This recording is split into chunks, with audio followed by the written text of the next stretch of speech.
Since we forgot to record the intro on the outside of the building here, this week on the Plywood Palace, we've made our way up to Richmond, Indiana, and we're visiting the Model T Ford Club of America Museum.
Torpedo says it restored in 1968 by John C. Temple. One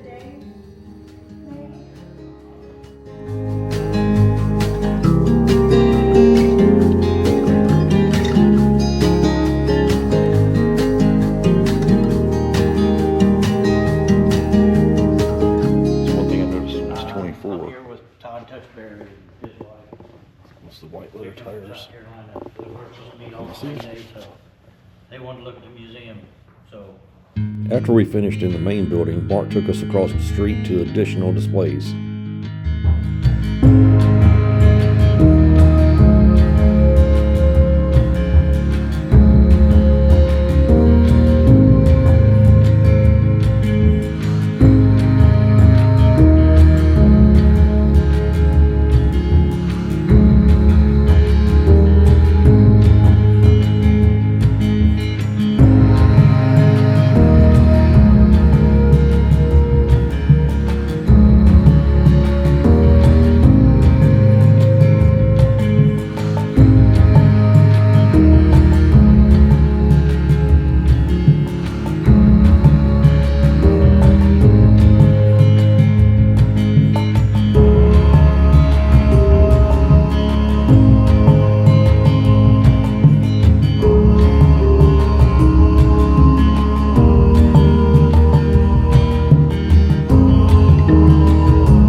figure out how to get it back up on there. It wouldn't run. We took the spark plugs out and hand cranked it back up on there. Oh, wow. Put it in gear. It looks like it's supposed to be there. So we're back in here in the machine shop area, the garage area. Get your fingers out of that. You ain't allowed to go in there. Ask forgiveness for other information. I would have just ragging on it anyway.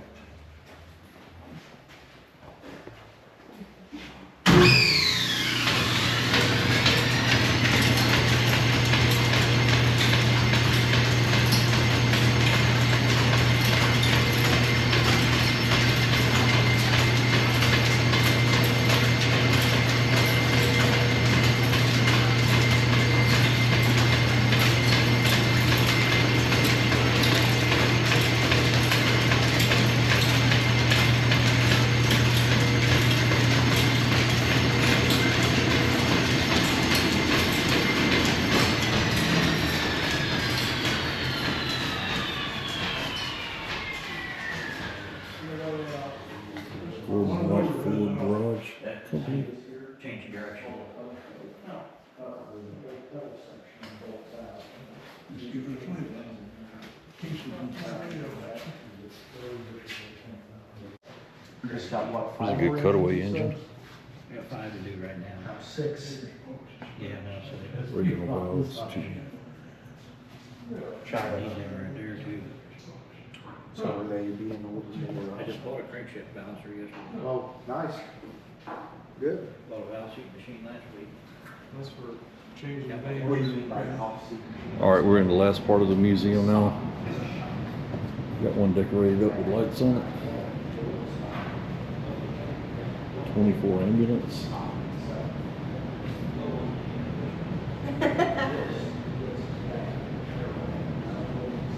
'23 touring car.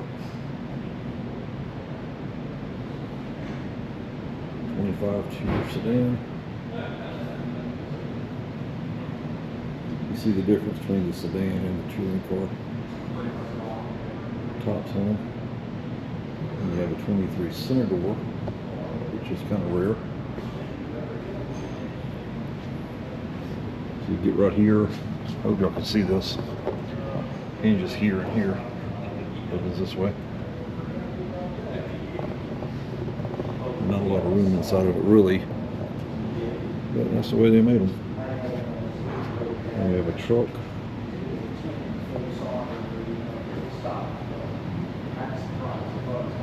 22 Roadster. And a 25 Roadster.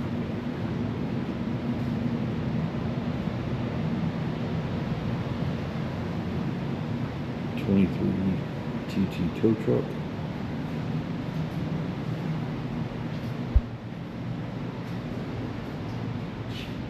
Nice restoration on this.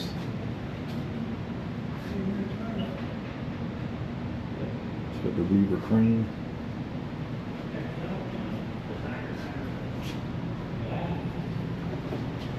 And we got a Texaco drum on the back of this one. Oil truck, the oil truck maybe. Tom Gravity, Bethany, Illinois.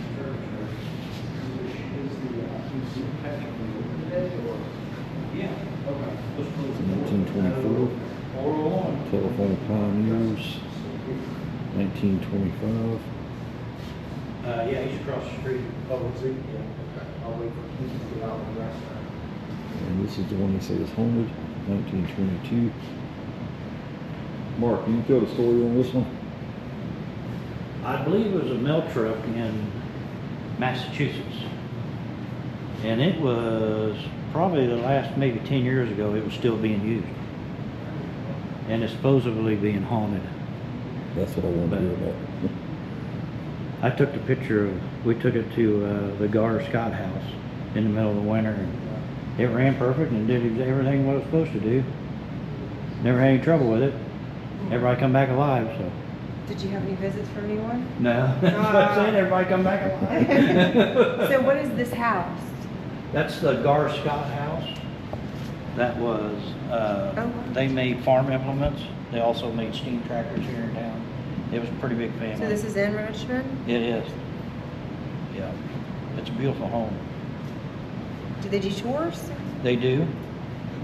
I'm not sure when exactly, but That's a really cool picture. yeah. So here we have some speedsters.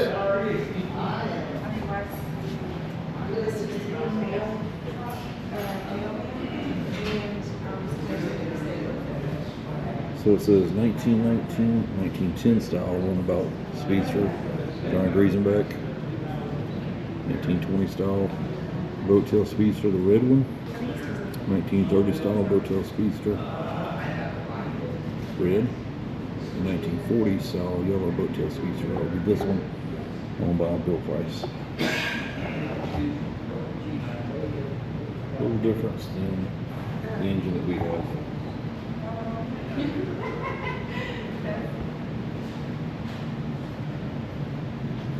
Boo! Wait, I turned. Yeah, I turned. they had paranormal people come in and everything. Did they find anything?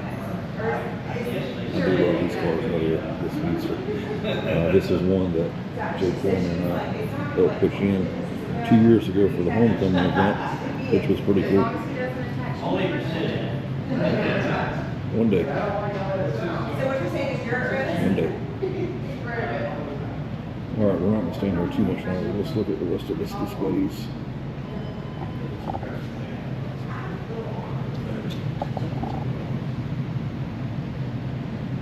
Multi-jack, and crank.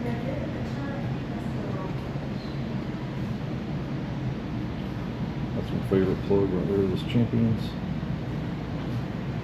Valve lapping tool, valves, bands, new pedal covers, and just tons of other different accessories on display. Here's a nice carburetor display. Firestone plugs, Bosch plugs, Edison plugs. I don't know if you can see those or not. Is that making any better? Yeah. Got the Firestone, Edison, and Bosch. And then we have all the different carburetors. So many different styles. All the oil cans.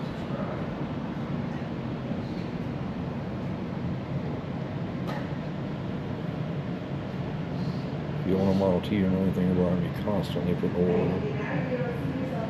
Scandinavian linings, the transmission, tire repairs.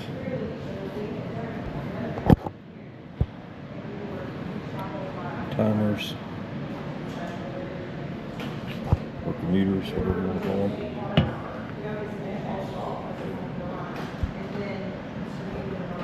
More plugs. Can't see what the first one is. Bethlehem, Wizard.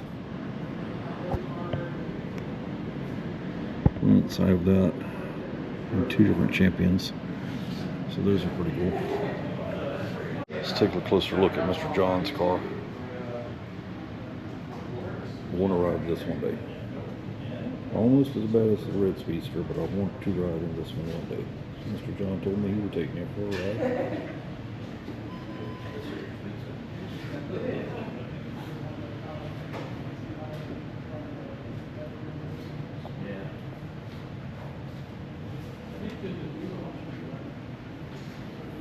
That is big money.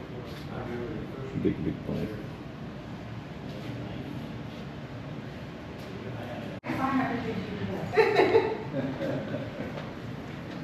Alright, tell me the name of that house, the house again. I'm gonna write down the song. Gar, G-A-A-R.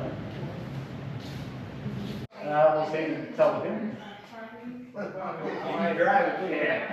Now for the real reason that we made this trip. We didn't come all the way to Indiana just to see the museum, although it is worth going to see. We were bringing back the engine that Mark Atkins built us up there that we used on our Coast to Coast for Hydrocephalus trip. Oh, yeah. Nothing at all wrong with the engine, but we wanted to rebuild it again to see if Mark could get a little bit more power. We already have a scat crankshaft in this particular engine. I think we had a 270 lift cam, maybe we go with a 280 or even a 290, and possibly even bigger valves and maybe even one of those aluminum fancy heads. The engine cart right here that you see that we have the engine bolted to was something that Mark put together when he sent it back down by Philip Gilbert. I added some plywood and casters to the bottom that made life a little bit easier. Interesting side note about the building here. Mark and other craftsmen are using this building, and it's a great setup by a non-profit. It was originally built to make and manufacture roller skates, I think back in the 1890s. I spent about the next 4 hours with Mark, and we worked on another rear end. We weren't able to bring it back with us this weekend, but my buddy Jay Corman was coming up there a few weeks later. He brought it back to Atlanta area. Me and another buddy went and picked it up, and sooner or later we're going to be picking this engine back up. Remember, if we don't see you around here, we'll see you around. You hear?